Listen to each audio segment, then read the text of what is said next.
আচ্ছা, সেদিনকে তোমাদেরকে এই যে আয়নার তলায় যে কাঠটা দেখেছিলাম, লাগিয়েছিলাম, পলাশ লাগিয়েছিল, ওইটা তোমাদের দেখিয়েছিলাম। তো সেই কাঠটা এখন রং করেছে।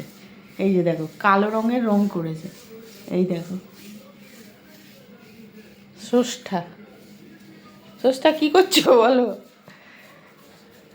সারা বাড়ি রং করে ফেলছো? না, এখন ডেটো রং চলছে। ডেটোটা কি হয়েছিল? ডেটোটা একটু নষ্ট হয়ে গেছে। ওই যে ওই রং হয়ে গেছিলো ওরম? ওই যে ওইটা যেটা দেখা যাচ্ছে হ্যাঁ, খাবলা খাবলা হয়ে গেছিলো। ওইগুলোকে ঠিক করে দিচ্ছি আবার। আচ্ছা, ওইটা ঠিক করে দিচ্ছ। তা সারা বাড়িতে আমি ঝকঝকে করে ফেলছো গো।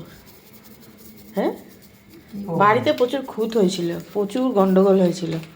সেগুলো আমরা এই কদিনে, যেরকম মায়ের শরীর খারাপ,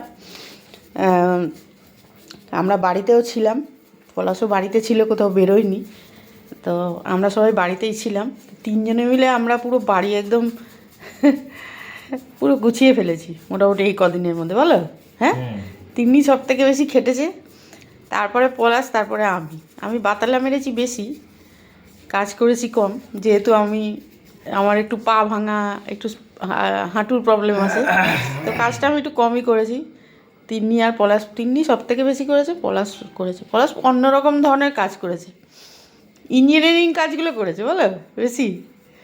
আর তিন্নি করেছে গোছাগুছি, ঝাড়া পরিষ্কার করা, আলমারি গোছানো, এই যে এখন এইসব হচ্ছে। আর পুরোটা আর তো হয়ে গেল, তো সব ঠিক হয়ে গেছে, তো আর তো নেই। ওই ছাদের রেন পাইপ ভেঙে গেছে, ওটা ঠিক করতে হবে। রেন পাইপ ওটা আবার কবে ঠিক করবে? দেখি, ওটা কাল পরশু করে করবো। বাবা, সব তো একদম পুরো। আর বাকি প্রজেক্টর কিছু আছে নাকি? হ্যাঁ, এখন কিছু বার করছি, এখন কাজ আছে। যতদিন মায়ের শরীর খারাপ থাকবে ততদিন তো বাড়িতেই আছি, ততদিন কাজ খুঁজে খুঁজে বার করতে হবে।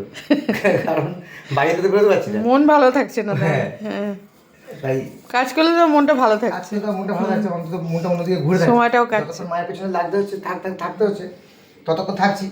বাকি সময়টা তো বাড়িতে থাকতে বাধ্য হচ্ছি।